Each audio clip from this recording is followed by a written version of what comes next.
आज हम लोग करेंगे क्वेश्चन नंबर 30, जिसमें कहा गया है कि table with smooth horizontal surface is placed in a cabin which moves in a circle of large radius R. यानी कि जैसा कि आप फिगर में देख रहे हैं, एक लार्ज रेडियस पर ही घूम रहा है, टेंडेंसी है घूमने की। A smooth pulley of small radius is fasten to table. यानी इस टेबल में एक स्मूथ पुली जो है बंधी हुई है, जिसमें दो मास रखे हुए हैं, m और 2m कनेक्टेड हैं आपस में through over a pulley. Initially the mass are held by a person with a string along the outward radius and the system is released from the rest.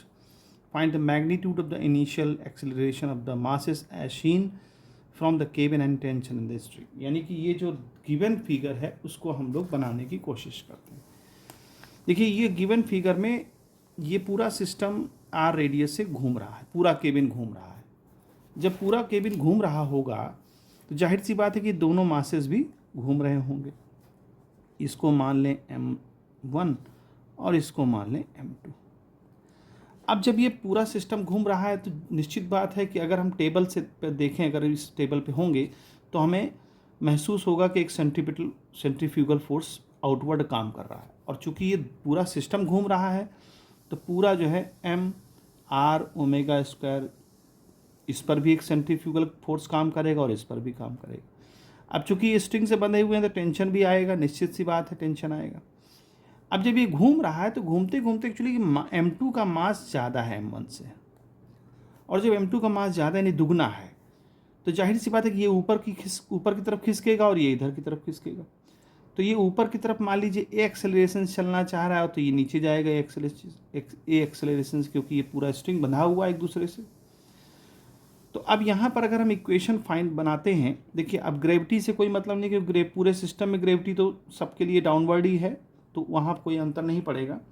सिर्फ हमको देखना है कि ये अब टेंशन में से जब आप माइनस करोगे m r ओमेगा स्क्वायर तो हमें एक्सेलरेशन मिलेगा ma।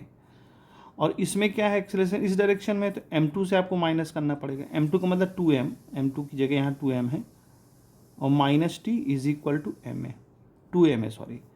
अब इसको आप सॉल्व कर लीजिए तो टेंशन कैंसिल आउट हो गया। ये इसका बनेगा एम आर ओमेगा स्क्वायर और यहाँ बनेगा 3ma। हमको चूँकि a निकालना है तो m से m कैंसिल आउट हो जाएगा, तो a की वैल्यू आ जाएगी r ओमेगा स्क्वायर बाई 3। ये एक्सेलरेशन आ गया जो कि स्ट्रिंग में लगेगा। अब टेंशन निकालना है तो सिंपल सी बात, इक्वेशन नंबर 1 में हम एक्सेलरेशन रख दें तो टेंशन निकल आएगा। तो देखिए यहाँ m a की जगह क्या रखें, r ओमेगा स्क्वायर बाई 3। तो अब ये वैल्यू उधर जाएगी तो